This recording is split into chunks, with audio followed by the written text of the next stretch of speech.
Hello, my name is Vidette Coleman Robinson, and I am the Executive Director for the Association of African American Museums. Thank you for joining us for our conversations from the field. We are absolutely delighted to be able to bring these sessions to you. We have listened to you all for several years, and every single session that we are offering is just one of those things that you guys have said that you wanted to learn a little bit more about.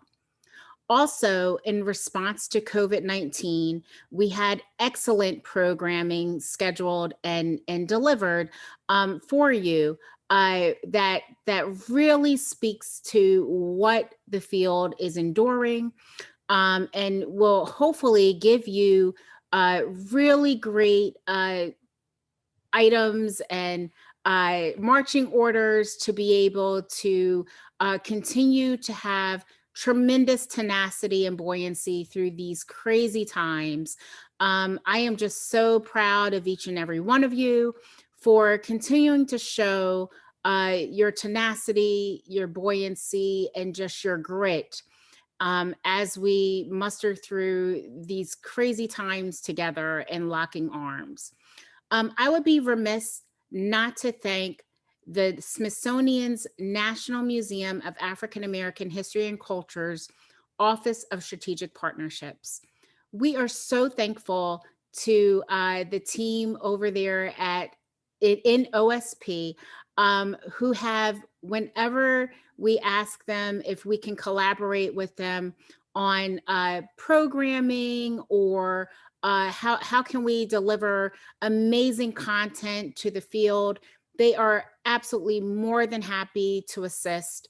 And I am so grateful for our continued relationship and partnership. So without further ado, I would like to just get this whole thing started. And thank you so much. Please enjoy the program. Nothing else is of greater significance to us. No other consideration is important. We have to be prepared. If the buck stops with us, we got to make sure we have some answers. And that might be easier said than done, but we are hopeful that during these sessions, you'll be sparked to come up with some creative ways to help yourselves. In these moments, craft a vision toward what can become. This really is the time for you to start that thing that maybe people told you couldn't do, or to do that project that folks said, you're crazy for trying to do that. At your core, lead from an abundance mindset. And I'm thankful to our board chair, Lanisha DeBartolome, for giving us this one. Lead from an abundance mindset. What can we do in terms of abundance? What can we craft? What vision can we create to make us better after this is all said and done? I know it's easy for us to get caught up in the problems with the current situation. What can we do to advance ourselves during this time? Let's be creative in how we can make those things happen. So just really quickly, I want to go through a couple of things that I got from Coaching for Leaders, Innovative Learning LLC. 4 ways to lead in times of uncertainty. And the person that put this together put this in the terms of an airplane, which we should not be getting on right now. but it's a good thing for us to think about, because it maybe help you figure out how to move forward. And number 1 is lead first and manage second. Okay. Many effective leaders are good managers. They have solid processes in place that they follow consistently to get their teams to achieve a long-term vision. But in times of uncertainty, it's secondary to leading well. And this makes a good point here. When you're on a plane, you don't care about the management of turbulence, food service, or arrival if you don't know where the plane is going. Who up here is going to get on a plane and you don't know what the destination is? Not me.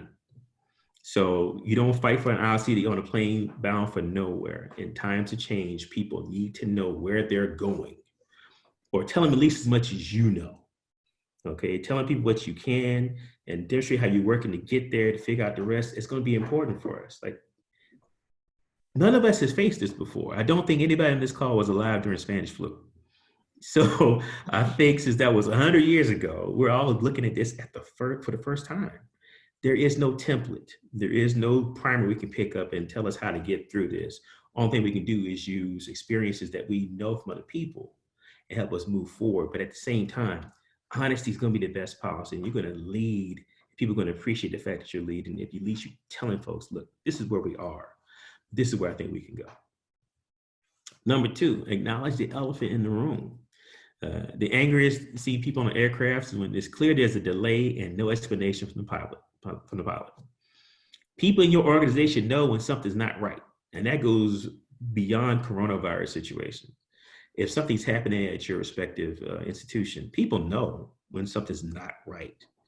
And the temptation is for us not to engage people because we don't have all the answers. Or we might even be scared to give them all the details that we have because we're really not sure how people are going to take it. Good leaders acknowledge change and they discuss it. It's not going to be the fact that everything is available or disclosable to you. But if you act like it's not happening, you're going to do more damage. Much like a silent pilot only collects angry passengers. So let's make sure we're up front and acknowledge the elephants in our room. Number three, listen to your people. Never been on a diverted flight where people didn't want to talk to their seatmates, flight attendants, cockpit crews, Aunt Kathy on the phone about it. Many of us have a natural inclination to be heard when change is happening. Even if we know it won't lead to immediate answers, we've all been there. When stuff is going on and we don't know what to do, we're going to ask questions. Even when we know we can't get a good answer. But still, as leaders, we got to find a way to talk to people and, more importantly, listen to people during uncertainty. If it's not appropriate in a large setting, do one-on-ones. And you can do that right now. I mean, these Zooms will go one-on-one too, y'all. Talk to your folks and ask people who are in your organizations, at least those who have some decision-making responsibility, middle managers, what they think about the change. Folks gonna talk regardless. And if you're not listening, they will just talk behind your back. And you do not want that. And finally, explain what's coming up next. In the absence of information, people create their own stories, and we know how that goes. And that's the last thing you need right now. We sat next to people on airplanes who had zero knowledge of aviation, but suddenly became experts on piloting when it wasn't a timely update. No leader has every answer in every situation, but every leader can explain what they know and the decisions they are making. Left to their own devices, people will create inaccurate and erroneous stories. You know, if you don't tell people what's going on, they'll make it up. And you can't have that happen as a leader. It is important for you to be upfront and explain what's coming. No pilot or managers have all the answers. Lord knows I don't. But good leaders in both situations know how to engage proactively so that they have the trust of their followers when it is time for action. Trust is so important right now in this situation. And we're dealing with the uncertainty of reopening, where we're dealing with furloughs of staffs, when we're dealing with not knowing if we're going to make budgets. We got to engage our folks. And we need to be thinking proactively. And in the middle of thinking proactively, we must share the appropriate information with our people. Okay. Of course, there'll be some things you can't disclose. But for the most part, we need to be as upfront as possible with our people so they know what we're thinking. And that way, the message goes forth to people they engage with. You cannot allow people to just move at their own devices with no information. We've seen, we all know organizations, whether they're museums or not, who have done this or have the situation where they did not share as much information as they needed to, and they have messed around and caused themselves a serious issue because they just didn't share. And we have to make sure that we're being the best we can be as leaders. And honestly, that's going to be just being upfront about everything that we have to offer. And so with that, I want to kind of move on into the most important part of what we have for you today. And that's going to be dealing with a conversation with leaders who really have done this before. I've done a lot of talking. We'll let them talk in just a second. With us today, we have Kathy Hambert, who is Director of Interpretation and Chief Curator at the West Baton Rouge Museum. She's also founder and former Executive Director at the River Road African American Museum, which she still does some volunteer work, and founder of the River Road African Burial Grounds Coalition. and author Ms. Barnes, founder and executive director of the Raleigh Center Museum in Tallahassee and the Florida African American Heritage Preservation Network. We are going to stop our share right now and then engage with our folks. I believe we have Ms. Hambrick and Ms. Barnes here on the call. So right now, I'm going to ask you to unmute yourselves, ladies, or we'll ask Bidette to unmute you because she's got control. I got it. Thank you very much. I think Kathy told me she was on. Kathy, are you there?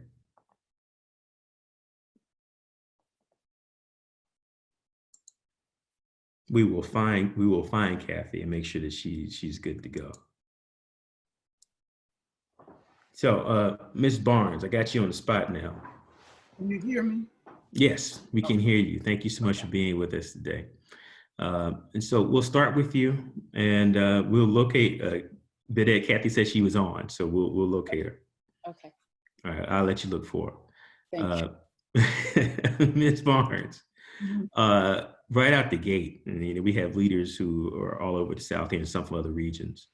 And you and I had a conversation about some of the struggles in getting the Raleigh Center up in order. I think it'd be good for the people who are on the call to hear from you. What would you say was your most challenging situation as a leader? And how did you try to address it? The most challenging for the Raleigh House Museum, and I won't belabor too much about the very beginning, but I do want to mention that it started with zero budget. So the most challenging people was to locate people who could grasp the mission, had a commitment to the commission, and were willing to work as hard as the leader. And as you said, the leader has to, in order for people to follow, you must lead. So the most challenging thing was to find people for this first community-based African-American museum in the capital city to function with a zero budget. And I would say that the first thing was to match people in the community with the right skill set to build a very strong, committed working board. And that's what we called it, a working board, so that they would understand that. And I would say within 3 years, we were able to, because we identified our legal person, our finance person, we had someone from the judicial system, a writer and everything. We have been able still, it's now 24 years, and some of those same people are as involved today as they were back then. And because we have people from our region who are still forming new museums, some of this will be helpful to them for sure. I shared with the other day that our first yard man was the chief circuit judge. He did the yards for 3 years because we had no money. And then he found a way to get it done by engaging our sheriff's department. And to this day, our sheriff's department provides pro bono service to keep the yard up. We brought a lawyer in from Holland and Knight to the board back then. That law firm has been our pro bono legal firm since 1999. We brought a young man who was opening his financial business onto the new board. After 6 months, he said, I could really serve you all better by managing your business. So he does our taxes, our finances, and he's been with us ever since. So a key thing is to have, there was a saying we had back in my civil rights days within the ACP, the strength of the wolf is in the pack. If you don't have a strong pack back there that's got your back and is equally committed to what you're doing, it's going to be a difficult road ahead. To fast forward a little bit to where we are now, because we are not on the water, this is the first time that we were challenged to close our doors. We've been able to stay through hurricanes, storms, everything because we're in them. So, to say, hey, we need to go home and work remotely. The city directed it, the state directed it, and for our own health, we had a sort of scare there with one of our staff people. So we closed March 17th, but as we said together, we are not at the Riley House, but everybody is indoctrinated to feel, assume, and act as though our mission has not changed, our goals have not changed, our purpose has not changed. So even in an instance where we had, I'll give an example, we had a grant, local grant, to provide after-school programs, which we've been doing for about 19 years at a school in a depressed, predominantly African-American community. And our artist was to work with these children and some of our seniors doing oral histories to build an exhibit. Well, when the school shut down, how do we interact with the children still? So what we decided to do, well, they can still build an exhibit. We had conducted the oral histories by then, but then we found out, well, we decided we can do it by computer, virtual, because that's what the school district said. Well, we found out that the children in this community, the ones we were working with, 21 of them, did not have computers. So I said, okay, well, maybe we can get with the grantor and divert some of these funds to buy laptops for these particular students working with the schools. Okay, great, that's good. Now we can keep moving. Then we found out there's no Wi-Fi. There's no connecting in that community. So got with the school superintendent, other people in the schools. So this past Monday, 15 buses rolled out going to Barn Community, Riley Elementary School, those communities that did not have the connection, hardwired, so that these students could tap in. And we're moving now. So, and I think Coca, our grantor, is going to do a write-up about this. They were very excited. So in other words, though our doors are not open, literally we are open. And communication, I want to follow up with you on that, and then I might kind of close out. It's very important to stay connected. I do a weekly update.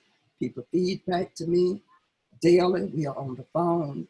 And there's also the opportunity for new skills to be built, because some of our people, two of my staff people had never written a grant. So now is the time. Paige, you write this grant. These are new grants coming out. Katrina, you write that one. And we work together so that they are learning now and picking up a new skill, because they don't have to do tours there at the house. But this gives other opportunities to be creative and to learn the new skill of how you bring these resources in. And lastly, partnerships. We have very strong partnerships with our government, and we just strengthen the partnerships. We are very much in touch with Parks and Rec, which has our little Smoky Hollow Park across the street. And we are just, it's like our doors are closed and we want to get back over there, and some are going in and out as needed. But 24/7, we do shut off the cell phone and go to sleep. But mentally, our mission, our purpose, services are still rolling. Thank you, Ms. Barnes. Mrs. Barnes is telling you that you just got to keep moving. And so when they found an obstacle and they went forward and started figuring out how they can deal with it. And I'm really impressed and thankful that you were able to work out the situation with your students and the computers, easy for me to say. The same question is for Kathy.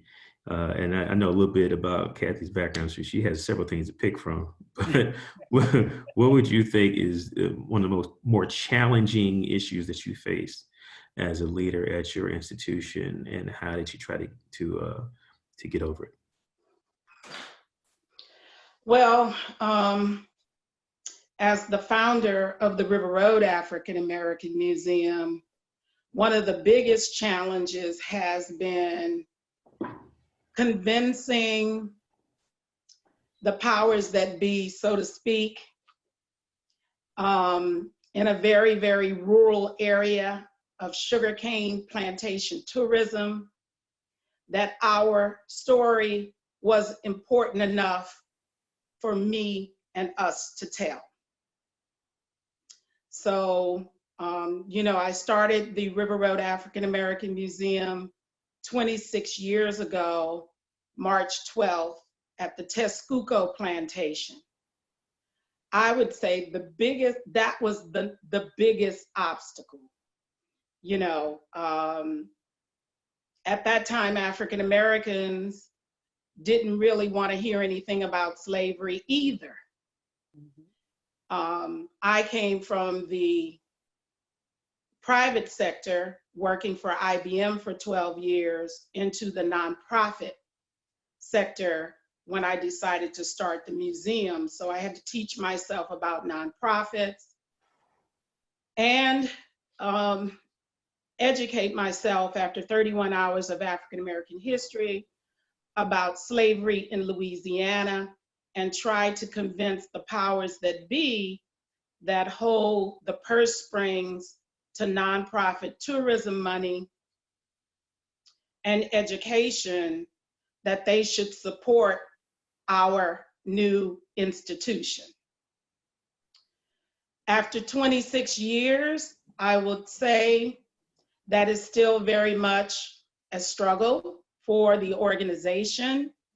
I retired 3 years ago after 23 years as the founder, and had to accept a job at a mainstream, another museum in another rural community. Aside from that, being in what seems to be a natural disaster zone, it's like every 3 years, every 4 years of these 26 years has almost been like starting over again. When I opened the doors of the museum at the Texcoco plantation, we were there for 9 years, making a name for ourselves. I became a member of AAAM at that time and learned everything that I could about operating a nonprofit museum from your colleagues and my colleagues back then. Dr. Piju, Margaret Burroughs became a mentor to me, Harry Robinson in Dallas, Vernon, gosh, there were so many, Bill Gwaltney, John Franklin, Barry Gaither. You know, there were just so many people that I could call on around the country who I met through those first years at AAAM. And after being a part of that organization, or this organization, going to the conferences every other year, because I couldn't afford to go every year, remember? I'm starting a new nonprofit. I'd go every other year, go to all of the sessions, learned how to write grants, learned about the business of operating a museum. That network of friends through AAAM has really kept me encouraged, and also professionally helped me find resources beyond the political and municipal mainstreams that normally support other museums in this community. So for those of you who may not know this part of Louisiana, I'm in the heart of the land of Queen Sugar. So there's sugarcane plantations and sugarcane fields all around here. 9 years at Texcoco plantation, a fire happened. The big house burned down. Fortunately, the collection that I had built for the River Road African American Museum was spared from the fire.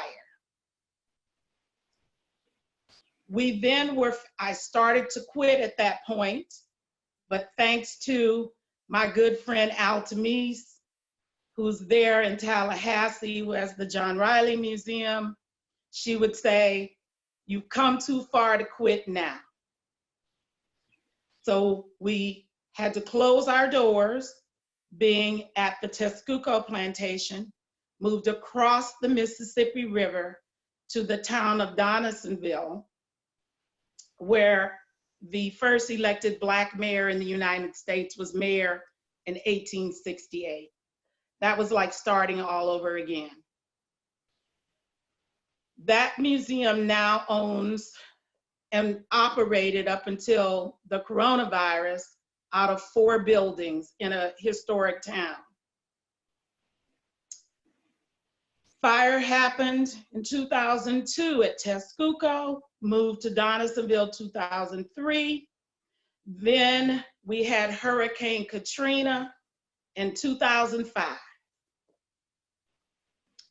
If you think that we are going through something now as a nation, dealing with the coronavirus, you should have been here in South Louisiana and New Orleans during Hurricane Katrina. I think that was probably the closest that I've ever seen to thinking that the world was coming to an end.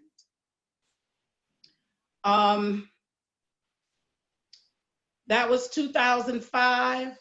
Economically destroyed tourism in South Louisiana, where the majority of our tours were coming from the New Orleans public school system, which now no longer exists. There is no New Orleans public school system any longer after Hurricane Katrina. We also had built, through quite a bit of money, thanks to grant writing, a marketing plan where we would see tours from all around the world to our small museum here in rural Louisiana, because we're in the heart of the plantation tourism corridor. It took us, after Hurricane Katrina, there were also two very small other hurricanes, Hurricane Rita and Hurricane Ike. So even though those 3 hurricanes did not physically destroy our buildings, of which we own 4 historic properties, it decimated our community all around us. Homes of family members, homes of volunteers. So we immediately had to go into finding our resources around the country. Again, thanks to AAAM, Carl Westmoreland, who was at the National Underground Railroad Museum in Cincinnati, became a very good friend. And we actually started something back then that we called the Overground Railroad. And thanks to Carl Westmoreland and his network of churches and staff at the National Museum, we were able to send 5 families out of New Orleans and out of this region to places like the Bronx, New York, Cincinnati, where they helped them reunite with family north, helped them find housing, and helped them find jobs. So, okay, so you have to realize Altamisa is also in hurricane zone. So every June 1st through November 1st, we have to go into disaster preparation mode. Every year, we have to be prepared. First of all, how do we protect our lives? Because we have to think about our volunteers, we have to think about ourselves, we have to think about our staff and their families and their households, number 1. Then we have a disaster plan thanks to a grant after Hurricane Katrina through Laura Bush. And we partnered with the Amistad Research Center in New Orleans, and we were able to get some Gulf Coast recovery money. So that helped us for about 2-3 years recovery, getting a disaster plan, a shared disaster plan.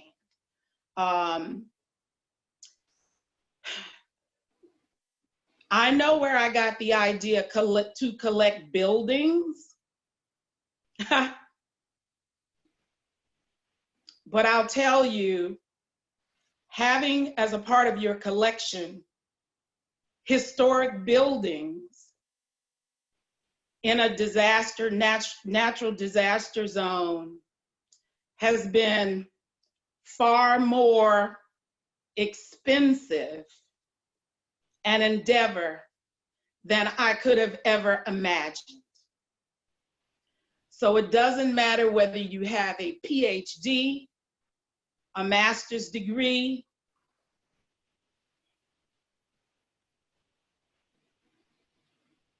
and even network of friends that I've had, somehow you learn, as we do in our community, to persevere. Because I could have quit 20 times in 26 years. Mm-hmm. But again, after the hurricanes, then guess what was next? Let me ask you, what do you guys know that happened in Louisiana after all those hurricanes? The Oil spill. 16? That doggone BP oil spill. Oil spill. Oh, the spoil spill. Mm-hmm. So you would imagine, even though I am maybe 250 miles from the shoreline, the Gulf Coast oil spill, again, decimated Louisiana and the Gulf Coast because it destroyed tourism. It was 3 years of economic recovery after the BP oil spill. People didn't, one of the main reasons that people come to Louisiana is for the seafood. One of the major exhibits we have at the River Road African American Museum is the African influences on Louisiana food. And a part of that story is the connection to seafood. 3 years again, every disaster, it has been about a 3-year recovery. And we have never made it back to the numbers that we were originally with tourism. Of course, slavery in South Louisiana is the new black. You know what I mean? Everybody, even though the plantations did not want to tell the story of slavery when I started this endeavor 27 years ago, doing research 28 years ago, when I moved back to Louisiana from California, once they saw the success of the River Road African American Museum, they were fast to try to figure out how to tell a slavery story. Everybody wanted a slave cabin. Everybody wanted the names of the slaves. Everybody wanted to figure out how could they attract this new audience of African Americans to come and learn about their history at their plantation. It's now become big tourism business. Slavery has become big tourism business. But once again, my board of directors, my volunteers and I, we remain diligent. Again, thanks to my friends and colleagues at AAAM. Because as I watched what you were all doing at museums around the country, from San Francisco to New York to Cincinnati, Dallas, Kansas City, all over the country. I would find out who those artists were, what their connections were to Louisiana, how could I get that exhibit, how can I duplicate that program, where can I find that grant, how do I engage my board of trustees to do more fundraising, how did you do it? And I would try my best to duplicate what you were doing in a smaller way to share with my community here. So BP oil spill, somewhere in there between there, we had 8 years of Bobby Jindal. I don't know if you know Bobby Jindal, but we had a little bit of Taste of Trump in another format with Bobby Jindal. We lost 75% of our state funding for 8 years under Bobby Jindal. I wanted to quit every year of Bobby Jindal, but more and more volunteers would come, and I really just don't even know how we made it. Well, I do know how we made it. We gave up salaries. I gave up my salary. How long did you give up your salary, Kathy? How long did you give up your salary? 8 years. I started the River Road African American Museum with no public funds, no salary for 9 years before the fire. During the Bobby Jindal years, I am not ashamed to say, because I think the young people who are making sacrifices in this business of culture right now, if you think you're gonna make a lot of money in culture, I don't know, maybe you can tell me if things have changed, but for 8 years, I had a salary of $25,000. I mean, that's at the poverty level. But thanks to just, if you're the founder of a museum, and I know this because I've met my colleagues all throughout the country, including Dr. Burroughs, you take your retirement money and you supplement your income, usually from retirement or from investments or from family. So even though I only had a salary of $25,000, of course I have other money coming in. But for anybody who's thinking about becoming the founder of a museum, if you really mean it, if you really are serious about doing this, you have to understand that it will be a tremendous financial sacrifice. It will be a tremendous sacrifice away from your family. I will give you one example. My family thought I had lost my mind when I took some of my IBM stock money and bought slavery documents and shackles.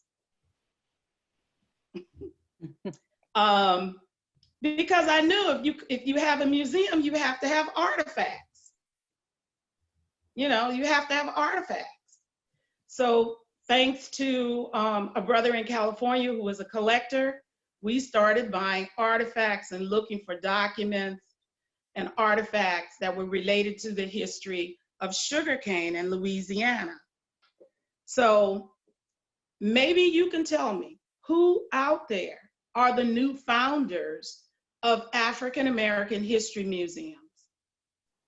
Ahmad, I know you're there. Where? You're in North Carolina, South Carolina? I'm in South Carolina. And so one of the interesting things about how we all got caught up in this call, and before I answer the question, I want to just remind, we had some time left for questions.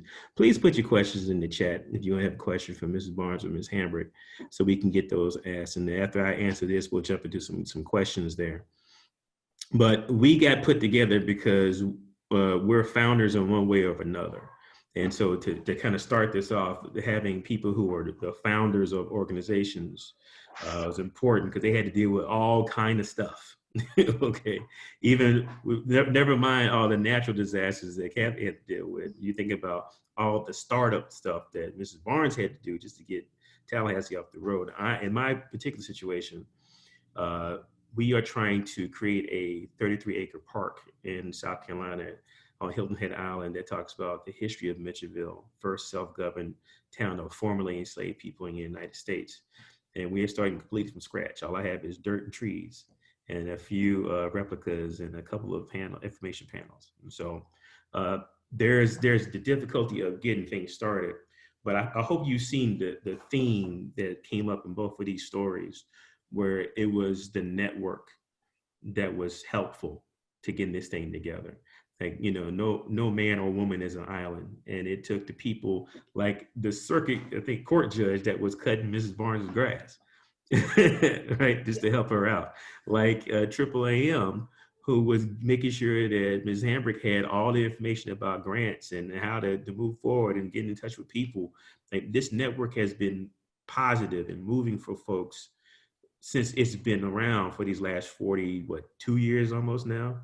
And so the network that you build can help you be a leader. And we just have to make sure that we're saying that even though you have the leadership title, you don't have to go at it by yourself. A good leader understands when they don't have all the answers and know how they can lean on people to get them where they need to go. If there's questions, please put them in the chat. Yes, ma'am. I think a good leader too also knows that they don't know everything. Absolutely. You don't know everything, and you have to rely on other people and for advice. And I just want to know: are there any new founders of museums that are listening? What are some of their challenges? Because it seems that new history museums, I don't know how many are being started these days. Art museums maybe, but I'm really interested to know who's coming behind us, Ahmad and Altamise, and their communities to preserve our history, even in the midst of this coronavirus. Because we need to have institutions who are documenting this history now. We are making history every day that we live. Where are you? What are you doing to tell these stories, particularly in the rural Southeast? May I just interject that one Absolutely. important thing that we can do as leaders is to look at others in our communities, in the state, who are involved, and then build a network. That's the Florida African American Heritage Preservation Network. And we've always said a rising tide lifts all boats. So that's why in 1997, the all call went out: who is doing African American history in your community? Because there was a gap. I know in the capital city, mainstream museums didn't even know we existed. So we wanted to bring these museums out of the shadows. So as a result, if we pull those museums together, then that's where we pick up the funding to get younger people, interns in. We've had over 94 interns throughout the network. So that many people now are in careers, and we're bringing on the Dr. Kimberly Browns, the Tatiana Gubigard. So that's something that we as founders can do. Baby boomers, as we know, our time is more now moving to the less advised, less consult, and really train these people. Like I'm telling my young people, hey, Paige, you write these 2 grants while we on remote. Tatiana, it's your 2 grants. Call me. I'm gonna do whatever. You need the support letters, that's my thing. I need to pull them in. Just let me know, because of the relationships. So it's a good time now to groom And I appreciate all of the Florida Network participants who are on the line today.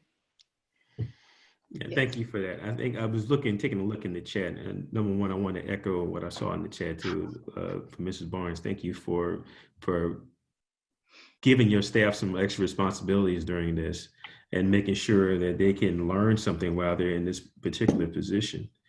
I think, let's see here.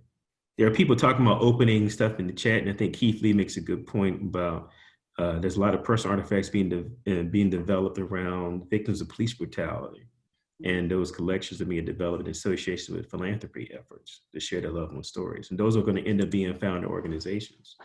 And just as another side note, as the importance, the monetization of our history continues to broaden, you're going to see more people trying to take advantage of that, or trying to create the story so they can make sure they're saying what it's supposed to say.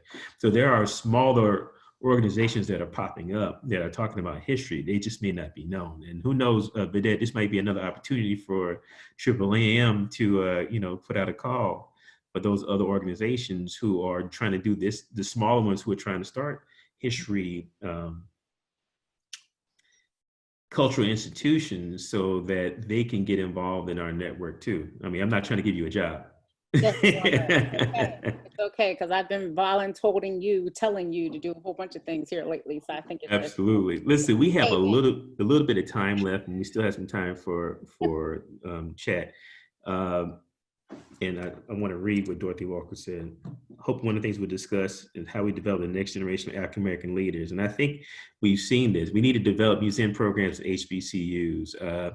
This is not something that AAAM is doing right now. However, I'm a product out of the Hampton University Museum Studies program. But yes, HU. But they're HU in public history. So yeah, and I had a I have a master's in museum studies from the Southern University, New Orleans Museum Studies program. And I think with Hampton, the program is no longer there because they just didn't have the resources. And so there's been an ongoing conversation over the last couple of years of trying to restart it. And I think maybe what we will have to do is try to create a lane so that these HBCUs can have people who can help teach these courses, because we do want to keep building up the leaders that are coming up.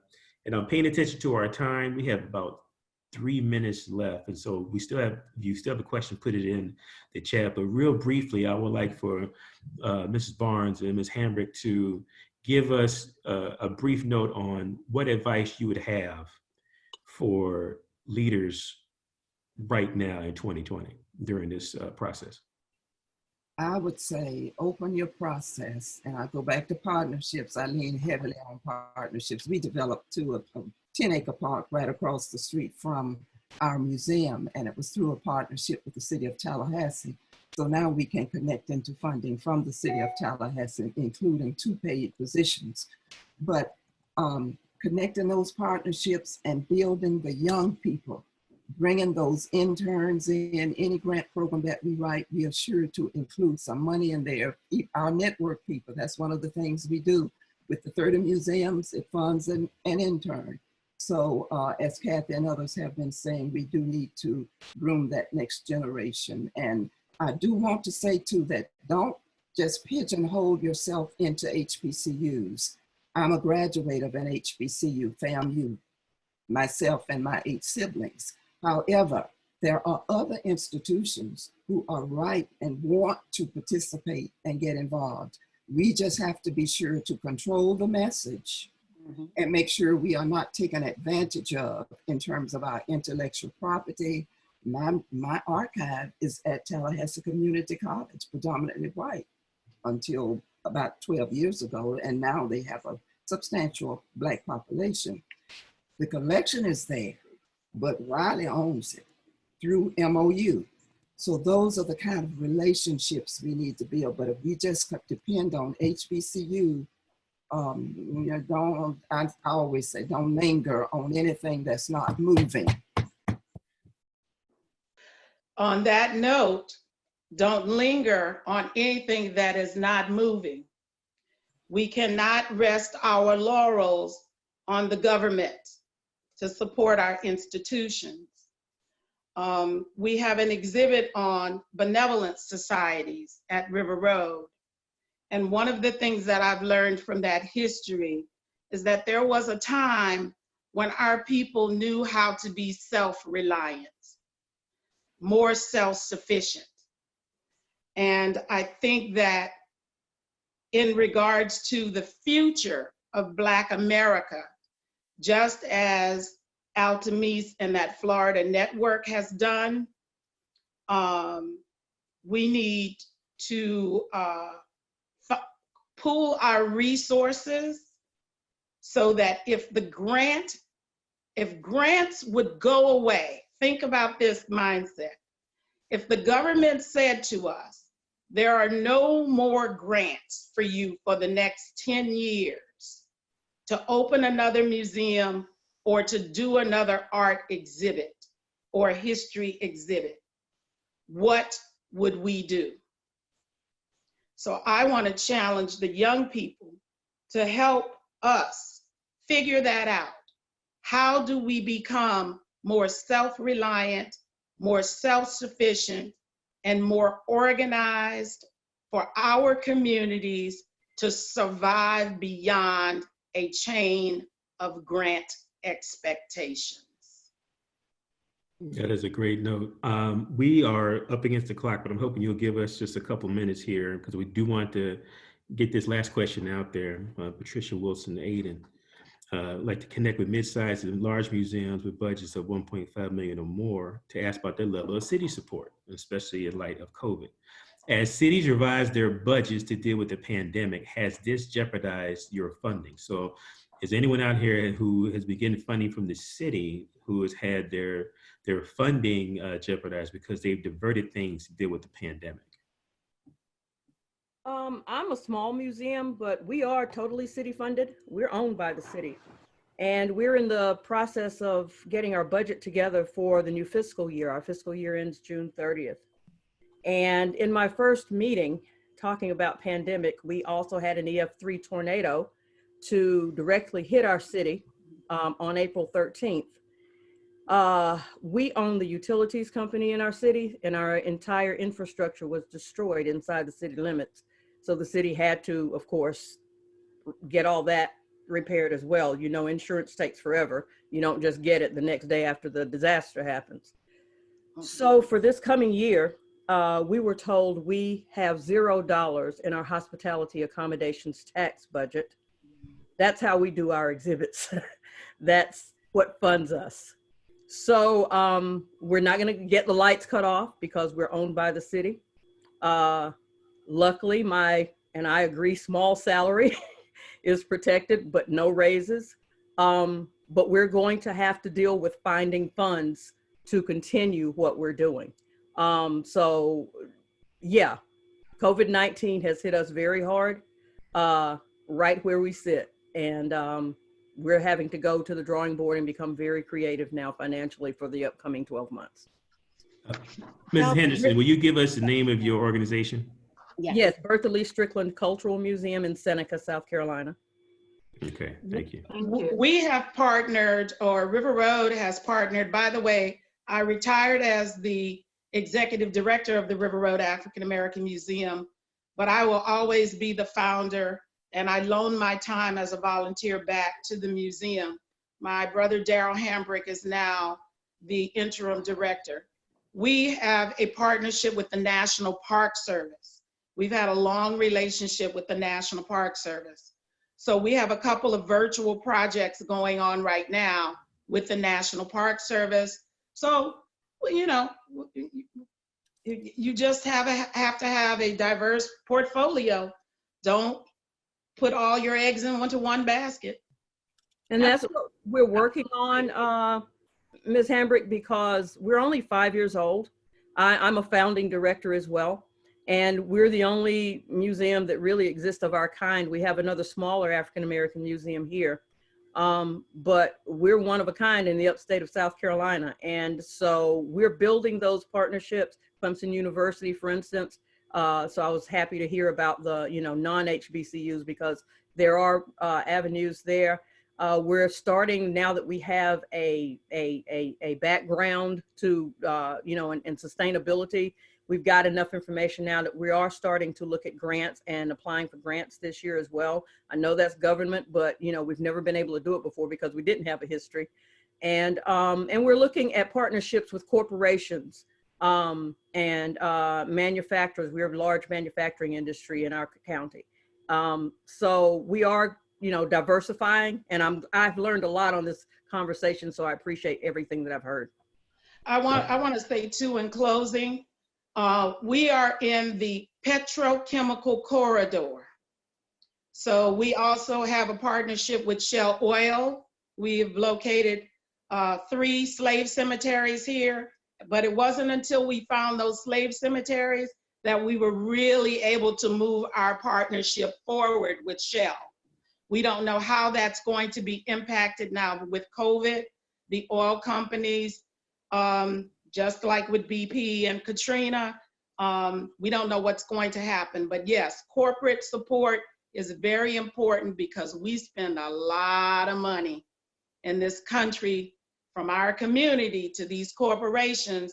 You need to organize yourselves and learn how to go to them and get some of that money in return. Before we shut down, Ms. Wilson Aiden, I saw you unmuted. Did you have something you wanted to share? No, I wanted to express my appreciation to everyone for their suggestions. This is a time where we do need to work as a community. The African American Museum in Philadelphia has around a $2.8 million budget. We have worked for a long time to diversify our revenue streams. And in fact, our city contribution represents only about 10% of our budget, but it has been zeroed out. And I think, as you all know, the fact that it was unrestricted money that we could use to pay salaries makes it particularly difficult. There's also the symbolic connection too. The fact that the city of Philadelphia, that actually helped establish the museum, is now in the midst of COVID pulling its support from the museum, sends a message. Now, we are not, we're not going to close. We have, support coming from our foundation partners, our corporate partners. We had the good fortune of getting a PPP loan. So we will survive this, but it is interesting for us to gather information from our colleagues about how other cities in this COVID-19 crisis are dealing with their cultural communities, and whether during this crisis, the cultural communities, the entities that they support in the good times, are somehow expendable. We believe that the African American Museum in Philadelphia, along with the larger cultural community, is going to be key to the resilience of Philadelphia. And so we want to be part of that recovery, and that's the message that we're sending to our elected officials and key decision makers. So we're gathering information from across the country about how other big cities with African American museums are treating their museums at this time. Thank you, Patty. Thank you for sharing In regards to COVID, I want to say this. Donaldsonville, where the River Road African American Museum is located, is the second largest hotbed for COVID in Louisiana outside of New Orleans. My family is also in the funeral home business. A big part of our network of support for the museum was the funeral home industry. We are in full survival mode right now. If you could imagine in a rural area what we call down the lane, which was once an area where there were slave quarters for enslaved people, there are still 7 generations of people who live down these lanes. I was just informed this morning that 10 people died down one lane from COVID. So that lane might be, say, a mile long, 10 people down one street in one community in a rural area. So we're in full survival mode, even as we try to do interviews and post those interviews through social media with musicians to lighten the hearts of the people who live here with a little music and music history. We are in survival mode, and our next steps are to educate our community about safety. How do you keep yourself safe so that this thing does not continue to spread here? With that, I'm gonna let Ms. Amber have the last word. We went over today, but thank you for allowing us to do that, because it's more important for us to get the information out to the network and to make sure that we are taking care of each other than trying to stick to a really tight timeline. So we have a lot of people on the call. I want to thank Kathy Hambrick and Altamise Barnes for being here and sharing their influence. Thank you, Ms. Barnes, for inviting your network, who is all over this call. We see them in the chat. They've been waving the flag for the Florida Network. We're glad to have y'all. Please come to the next session. You have our official invite right now. So again, I just want to thank everybody for being involved in this session. Let's make sure that we're staying in contact with each other, folks, and let's do the right thing here. I think network is the theme here. Let's make sure we can make it strong and look out for each other as we can. So before we close, Anisha or Vedette, do you have any last comments or remarks? I just want to thank everyone for jumping on the call. I'd like to thank Altamise and Kathy for being our, oh my gosh, just being our guest speakers today. I can never get enough of what you guys have to offer, and what I could sit by a fire and just, you know, pull up a chair and listen to what you have. Kathy called me when I was on a cruise last year, and I took that call, and she said, "I'm so sorry, I don't want to interrupt you on your cruise." And it wasn't an interruption. It's just been a joy. Thank you for your support throughout this year and a half almost. I just thank everyone. Thank you for your support. Thank you for being on this call. Thank you, Ahmad. Thanks to the board members who were on the call supporting us. Thanks to the previous board members. I'm not trying to leave anybody out. If you got your grandbabies and your babies in the room with you, thank them for being quiet today. I really, really do appreciate you guys. Please register for tomorrow's meeting if you want to join us on that call, because that's the only way that you can get the Zoom link. And I look forward to everybody from your network is shouting you out to me. So thank the network. But I appreciate you guys. Love you. Please take care. And thank you for supporting AAAM and being a devoted member for so many years. And even if this is your first year, I appreciate you. Thank you. And Vedette? Yes, right. So Vedette asked me if I, as a board president, wanted to say concluding remarks. I initially said, no, just go ahead and close out. But this session has been so moving. This conversation was much needed. And we needed this time together. We needed this wisdom from Mrs. Barnes and Ms. Hambrick. And so we just want to say on behalf of AAAM, Mrs. Barnes, Ms. Hambrick, thank you. Thank you for sharing. Thank you for sacrificing. Thank you for leading. Thank you for being with us today and for all that you do. And we thank all of you for tuning in today. We're really looking forward to keeping Black Museum strong and vibrant forever. So thank you all so much for being with us today. Thanks for the opportunity. So the chair will have the last word. Thank y'all for being here, and we'll see you at the next session. Take care. Bye, everyone. Bye.